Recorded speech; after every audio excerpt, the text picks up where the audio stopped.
Hello everyone. In this video explanation, we are going to study about the section 2 of class 7 English book, and the title of this section is One Child, One Teacher, One Book and One Pen. मतलब एक बच्चा, एक teacher, एक book और एक कलम. सो ये जो स्टोरी है ये Nobel peace prize winner Malala Yousafzai की ऑटोबायोग्राफी से लिया गया है. आई एम मलाला जिस ऑटोबायोग्राफी का नाम है. इसको लिखने में मदद की है क्रिस्टीना लैम्ब ने. Malala talks about how she Mrs her home and life in Pakistan. Malala बताती हैं इस बुक में कि कैसे वो पाकिस्तान में अपने घर और अपने लाइफ को मिस करती हैं. She also talks about how much life has change for her and family since the left their country. वो साथ ही साथ इस बारे में भी बात करती है किस तरीके से उनकी ज़िंदगी में बदलाव आए हैं, चेंजेस आए हैं जब से उनकी और उनकी फैमिली ने पाकिस्तान को छोड़ा है. Our house feels big and empty. वो कहती हैं कि हमारा जो घर है वो काफ़ी बड़ा लेकिन खाली सा लगता है. It sits behind an electric iron gate and it sometimes seems as we are in what we in Pakistan call a sub jail, a kind of luxury house arrest. तो वो कहती है कि हमारा जो घर है वो काफ़ी बड़ा है लेकिन खाली सा लगता है, और ये एक इलेक्ट्रिक आयरन गेट, मतलब हमारा जो आयरन गेट है वो इलेक्ट्रिक करंट्स उसमें दौड़ते रहते हैं. और कभी कभी मुझे ऐसा ही लगता है जैसे कि पाकिस्तान में इसे सब जेल हम कहा करते थे. अ kind of luxury house arrest, मतलब लोगों को आलिशान घर में बंद कर दिया जाना. At the back, there is a large garden with lots of trees and a green lawn for me and my brothers to play cricket on. वो कहती हैं कि अभी मैं जहाँ पर हूँ वहाँ एक पीछे मेरे घर के पीछे बड़ा सा गार्डन है, बगीचा है. इसमें काफ़ी पेड़ हैं, काफ़ी अच्छा लॉन है, मतलब घास का मैदान भी है, और मैं और मेरे भाई यहाँ पर क्रिकेट खेल सकते हैं. But there are no roof tops to play on, no children fighting with kites in the streets, no neighbours coming in to borrow a plate of rice for us to ask for 3 tomatoes. वो बताती हैं कि किस तरीके से जब वो अपने नेबरहुड, अपने एक्चुअल नेबरहुड में थी, अपने वास्तविक आस पड़ोस की जब बात करती हैं, वो पाकिस्तान की बात करती हैं, तो वो कहती हैं कि वो मिस करती हैं कि किस तरीके से उनके पड़ोसी उनसे टोमेटोज़ मांगने आ जाया करते हैं, राइस मांगने आ जाया करते हैं, या फिर बच्चों के साथ वो स्ट्रीट्स में, मतलब गलियों में पतंग के पीछे बच्चे दौड़ते रहते. तो मलाला इन सभी चीज़ों को मिस करती हैं जबकि आज वो एक काफ़ी लग्जरियस हाउस में है. But she feels like she has been house arrested. उन्हें लगता है कि जैसे कि उन्हें उस घर में कैद करके रखा गया हो. मतलब वो बताना चाहती हैं कि it's not always that the name and fame counts, sometimes we miss our origin. हम अपने ओरिजिन को भी मिस करते हैं. If I look out, I see my mother wandering around the garden. अगर मैं आसपास देखूं तो सिर्फ मेरी माँ है जो कि गार्डन में घूमती रहती हैं, wandering, भटकती रहती है. इन some sense, her head covered by a shawl. उनका जो सिर है वो एक शॉल से ढका रहता है. feeding the birds, और वो चिड़िया को खिलाती रहती हैं. She looks as if she is singing. ऐसा लगता है जैसे वो गा रही हैं. Maybe that tappa she likes don't kill doves in the garden. You kill one and the others won't come. शायद जैसे कि वो एक कोई गाना गाती रहती. टप्पा जिसको कहा जाता है, टप्पे is a type of song, classical song होता था जो कि आज भी पंजाब और पाकिस्तान और अफ़गानिस्तान के इलाकों में गाया जाता है. इट्स कॉल्ड टप्पे. तो वो कह रही हैं कि जैसे कोई गाना गाते रहती कि डव्स को, मतलब इन को मत मारो, क्योंकि अगर हम एक को मारेंगे तो बाकी कभी भी हमारे गार्डन में आ नहीं पाएंगे. She is giving the birds the remains of our dinner from the night before and there are tears in her eyes. वो इन पंक्षियों को, इन चिड़ियों को हमारे रात के खाने का बचा कुचा दिया करती, और ऐसा देते के वक्त उनकी आंखों में आंसू देखे जा सकते थे. We eat much the same here as we did back home. और शायद यहाँ भी हम उतना ही खाते हैं जितना कि हम घर पे खाया करते हैं. Rice and meat for lunch and dinner, while breakfast is fried eggs, chapatis and sometimes also honey, a tradition started by my little brother Atal, though his favourite Birmingham discovery is Nutella sandwiches. वो कहती है कि हालांकि मेरा भाई जिसका कि favourite Nutella sandwiches हैं बर्मिंघम में, मतलब ब्रिटेन में, लेकिन फिर भी वो यहाँ पर अपना नाश्ता बिल्कुल वैसे ही करती हैं जैसे कि वह पाकिस्तान में किया करती थी। But there are always left overs.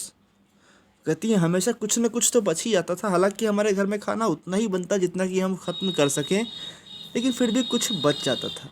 मेरी माँ हमेशा वेस्ट ऑफ फूड मतलब खाने के बर्बादी के लिए नाराज़ होती। I know she is remembering all the children we fed in our house. मुझे पता है कि उन्हें शायद याद आती है उन सभी बच्चों की जिन्हें हम अपने घर में खिलाया करते, so they would not go to school on empty stomachs, ताकि उन्हें स्कूल खाली पेट ना जाना पड़े। And wondering how they are faring now. और वो सोचती हैं, परेशान होती हैं सोच करके कि भला आज वो किस तरीके से स्कूल जाते होंगे। When I come home from school in Mingora, I never found my house without people in it. तो कहती है कि जब मैं स्कूल से अपने मिंगोरा जहाँ वो रहा करती थी वहाँ से जब वो स्कूल से अपने घर आती तो वो कभी भी अपने घर को खाली महसूस नहीं करती। She never found her house without people in it. Now I can't believe that I use to plead for a day of peace and some privacy to do my school work. Here the only sound is of birds and Khushal's Xbox. I sit alone in my room doing a jigsaw puzzle and long for guests. वो यहाँ कहती हैं कि अपने past अपने पहले के दिनों में जहाँ वो उनका घर हमेशा लोगों से रोशन रहता, घर में हमेशा ही लोग रहते हैं, आज उनकी चुप्पी को तोड़ने वाला कोई नहीं है। वो बस घर में कमरे में बैठी रहती हैं, खुशहाल के एक्सबॉक्स को एंजॉय करती रहती हैं। अपना एक भाई है उनका, उसके एक्सबॉक्स को वो एंजॉय करते रहती हैं, गेमिंग बॉक्स इट इज़। और वो अपने कमरे में शांति से बैठी रहती हैं, अपना जिग्सॉ पजल्स बनाते रहती हैं और गेस्ट्स का इंतज़ार करती हैं। लॉन्ग फॉर समवन मतलब किसी का इंतज़ार करना, सो लॉन्ग फॉर गेस्ट्स मतलब वो इंतज़ार करती हैं कि उनके घर लोग गेस्ट्स आएंगे। We did not have much money and my parents knew what it was like to be hungry. हमारे पास पैसे नहीं हुआ करते। वो बता रही हैं कि उनके पास पैसे नहीं हुआ करते और शायद यही कारण है कि उनके पेरेंट्स को पता था कि भूखा होना क्या होता है। My mother never turned anyone away. मेरी माँ किसी को निराश नहीं लौटाती। एक बार एक पुअर वुमेन आई थी, हॉट हंग्री एंड थर्स्टी, काफ़ी प्यासी थी, भूखी थी, टू आवर डोर, वो हमारे दरवाजे पर आई। माई मदर लेट हर इन, मेरी माँ ने उन्हें आने दिया और give her food and the woman was happy, वो वुमन काफ़ी खुश हुई। आई टच्ड एवरी डोर इन मोहल्ला, वो कहती है कि मैंने मोहल्ले में सारे दरवाज़ों पे नॉक किया था लेकिन this was the only one open. शायद वो कहना चाहती थी कि सिर्फ आपका ही घर है जो कि दरवाज़ा खुला मिला।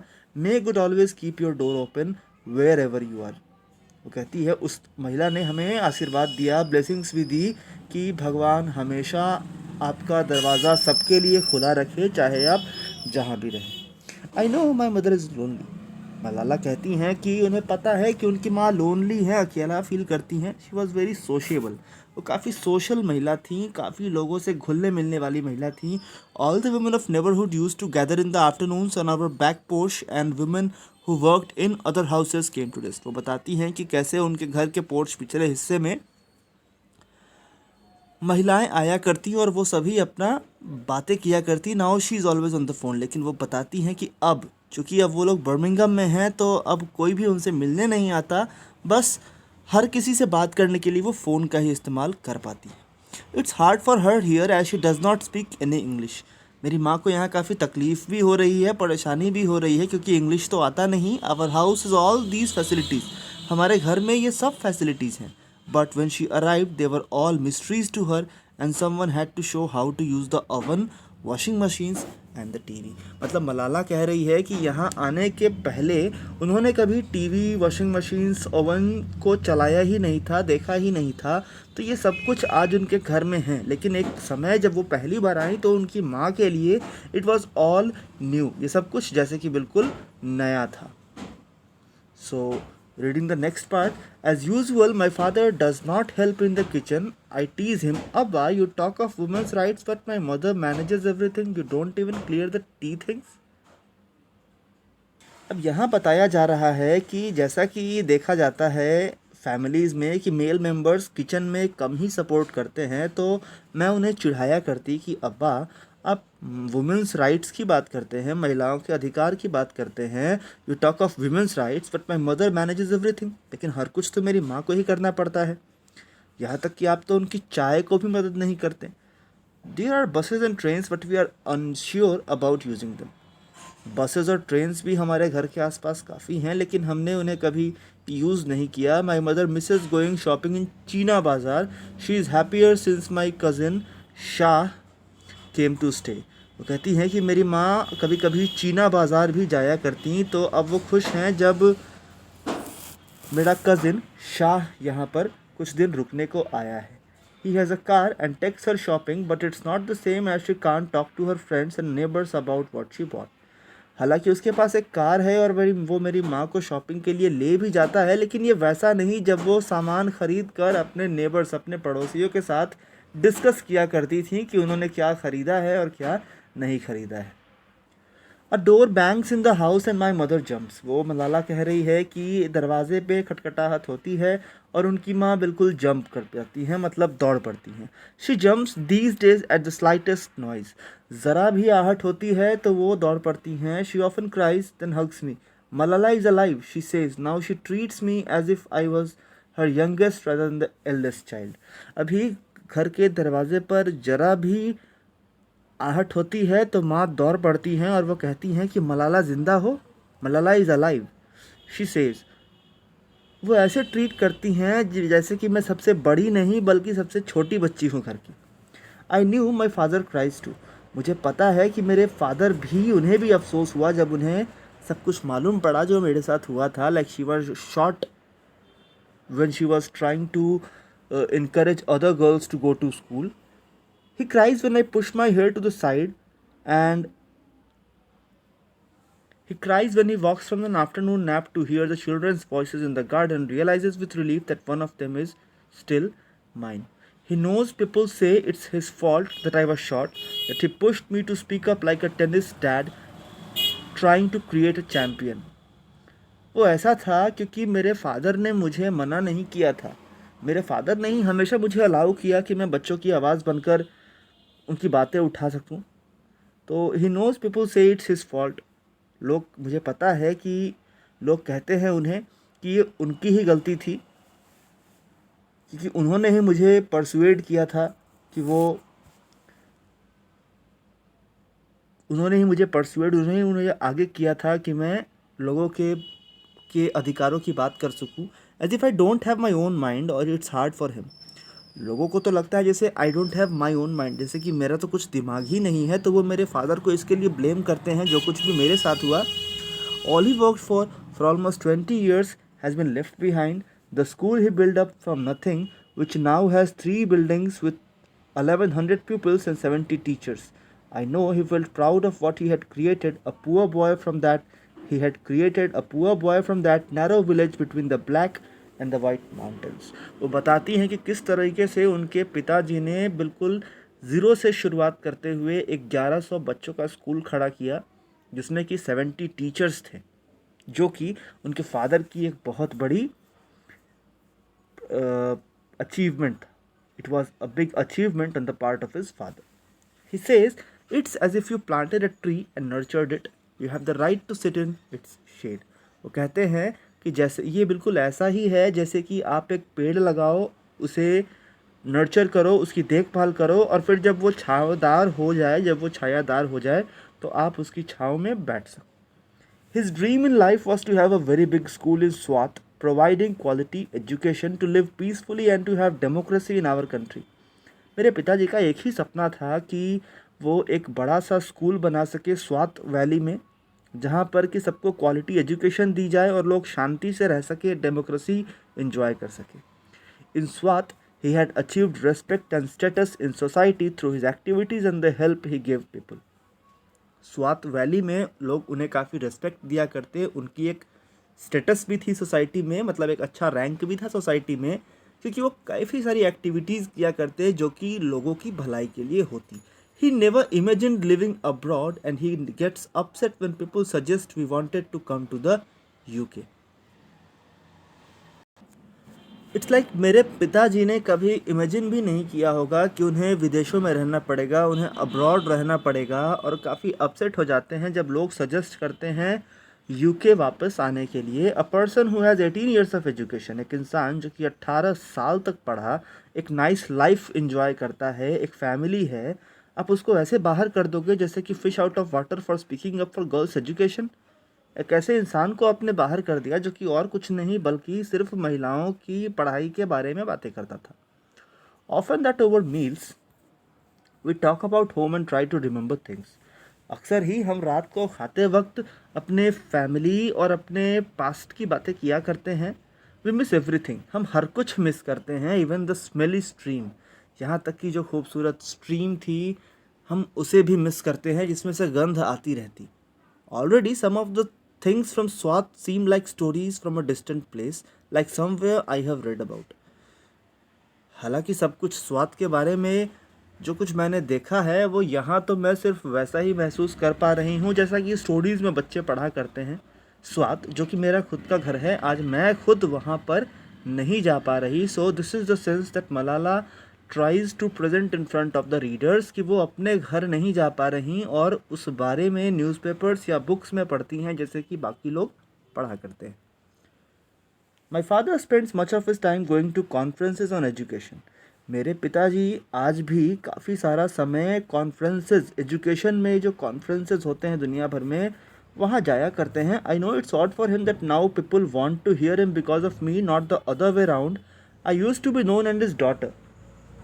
मुझे पता है कि ये उनके लिए काफ़ी अजीब है क्योंकि आज लोग उनको उनको उनके कारण नहीं बल्कि मेरे काम के कारण जानते हैं, जबकि मुझे बनाने में सबसे बड़ा रोल मेरे फादर का ही है।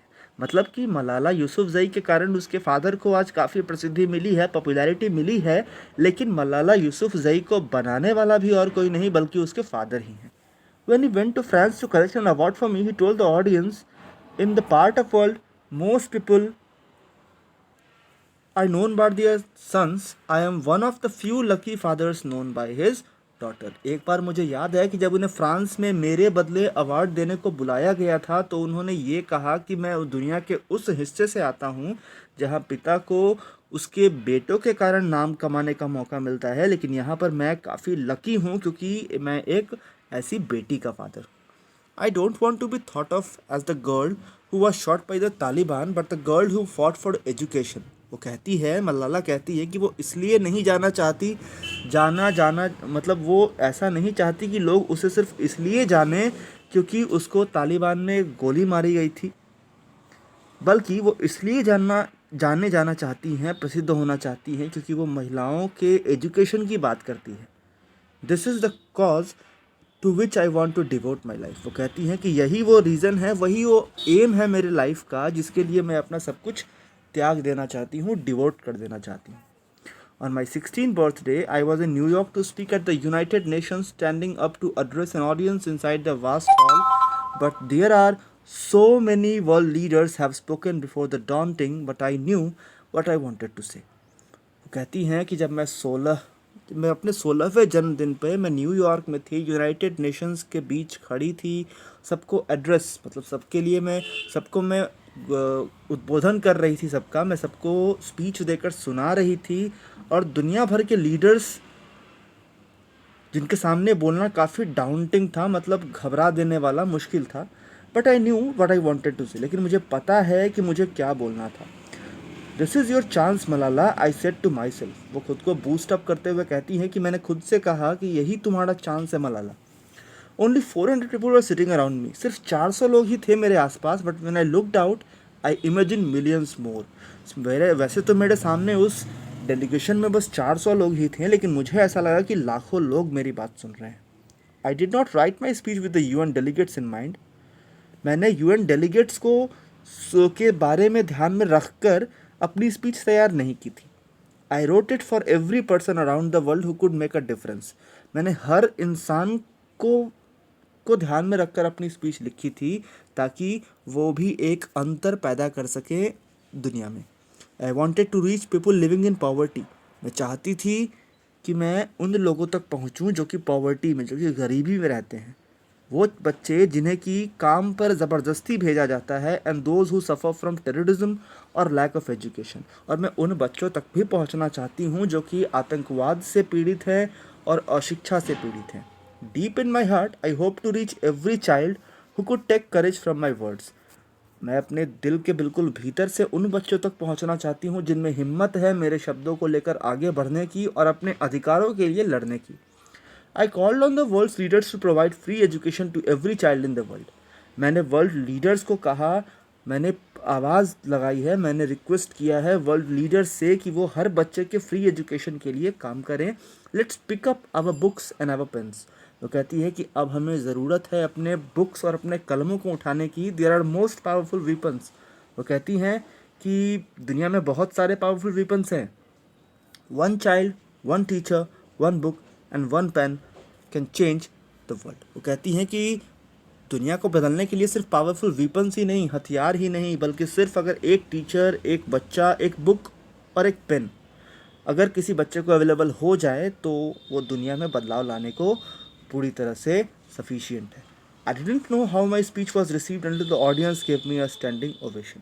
अभी मुझे नहीं पता था कि मेरे स्पीच को लोग कैसे ले रहे हैं, कैसे मेरी स्पीच को सुन रहे हैं, लेकिन मुझे इतना ही पता है कि जब मेरी स्पीच ख़त्म हुई तो सभी खड़े होकर मेरे लिए तालियां बजा रहे थे. They were giving me a standing ovation.